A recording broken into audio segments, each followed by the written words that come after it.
nikwambie tu kwamba mimi nimeahidi kumpa ushirikiano wa kutosha kuhakikisha kwamba anatekeleza majukumu yake bila vikwazo vyovyote vya kisiasa.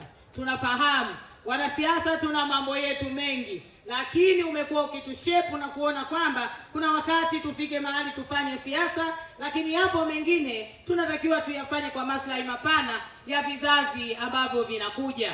Lakini Mheshimiwa Shatu, bila kumsahau mkuu wangu wa wilaya, najua yuko likizo, lakini anafanya kazi kubwa sana na tumekuwa tukishirikiana naye vizuri. Lakini mkurugenzi wangu yuko hapa, na kushukuru sana Dr. Pima kwa kazi kubwa ambayo unaifanya.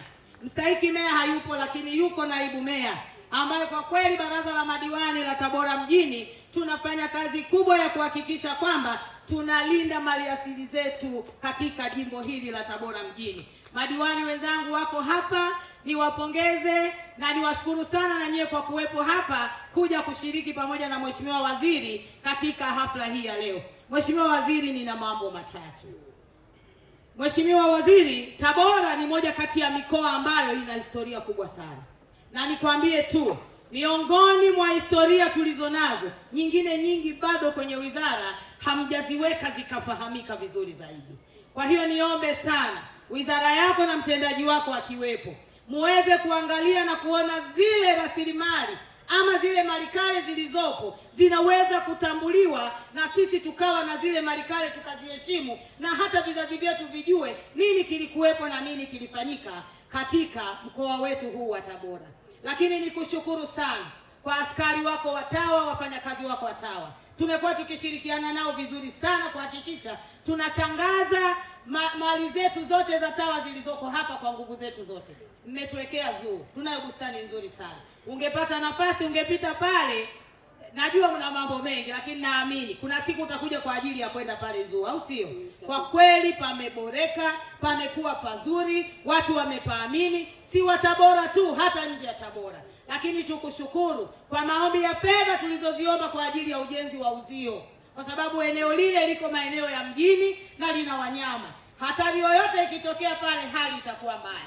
Umetusikia. Tumeona tumeanza na ujenzi wa geti zuri ambalo limekuwa ni geti zuri na la kisasa. Ni imani yangu utakwenda kutujengea ukuta wetu ili tuweze kuwa salama na wananchi wetu katika maeneo yetu. Ninakuahidi kuendelea kuelimisha wananchi wetu juu ya kutunza misitu yetu, kwa sababu na sisi tumeikuta na tunataka na vizazi vyetu pia viikute. Lakini kama alivyosema mkuu wetu wa mkoa, kama yapo mapori mnayaachia yaachieni, lakini kama ambayo mnayazuia yazuieni, ili wananchi waweze kujua wapi pazuri na wapi sio pazuri pa kuweza kutia miguu.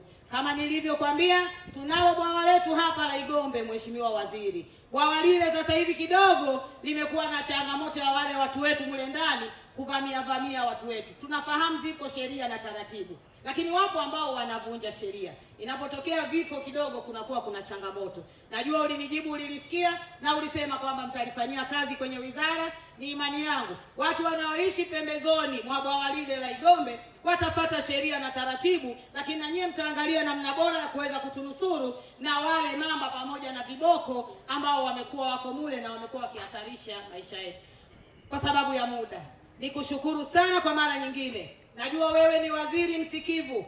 Tumekuwa na wewe kipindi cha 3 ndani ya bunge sasa. Umekuwa kwenye wizara tofauti. Tumefanya kazi pamoja, na ni imani yangu sasa nikiwa mbunge wa jimbo tutafanya kazi pamoja ili kuhakikisha tunaleta maendeleo, lakini pia tunatunza rasilimali na malikale zilizoko hapa ili kuweza kuleta tija kwa watu wetu, lakini kwa vizazi vinavyokuja. Wakina mama wako pale umewaona, vijana wako pale umewaona. Zao la nyuki ndio ajira zao. Nikuombe sana Mheshimiwa Dr. Shatu, uwakumbuke wanawake hawa, uwakumbuke vijana hawa katika maonyesho mbalimbali yanayotokea nchini na nje ya nchi. Wanawake hawa na vijana ambao wanapambana katika zao hili la nyuki wawe sehemu ya wao kuwepo na kushiriki kwenye maonyesho mbalimbali ili kuweza kuonyesha matumizi ya asali. Binafsi umeona nimechanganyikiwa. Sikutegemea kwamba asali ina vitu vingi ikiwepo vile tulivyoviona. Leo tumeona na tumeshuhudia. Nikuombe sana Dr. Shatu, tuwawezeshe kina mama hawa, tuwawezeshe vijana hawa ili waweze kujiinua kiuchumi kupatia zao hili la asali, ambayo nyuki na sisi kwa Tabora ndio zao letu la biashara. Mheshimiwa Waziri, naomba nikushukuru na nikutakie kila laheri na nikutakie majukumu mema. Naendelea kukuombea Mwenyezi Mungu akuweke kwenye wizara hii, tuyapate yale uliyotuahidi yakiwa mema na yenye neema. Na nimshukuru sana katibu mkuu na wasaidizi wake wote. Asante sana, Mungu akubariki sana. Sasa ni simple tu, waone Viva Promotion kwa mahitaji ya printing aina zote, kama vile mabango saizi zote na aina zote, 3D, 2D na banners, vibao vya maofisini au sehemu za biashara kama hoteli, lodge na kadhalika. Viva Promotions wana print t-shirt na jezi, wanafanya branding ya ofisi kuipa muonekano wa nje wa kuvutia. Wanapatikana Tabora mjini, mtaa wa shule, jirani na chuo cha utumishi wa umma Uhazili. Simu namba 0762 484266. Instagram @viva_promotion.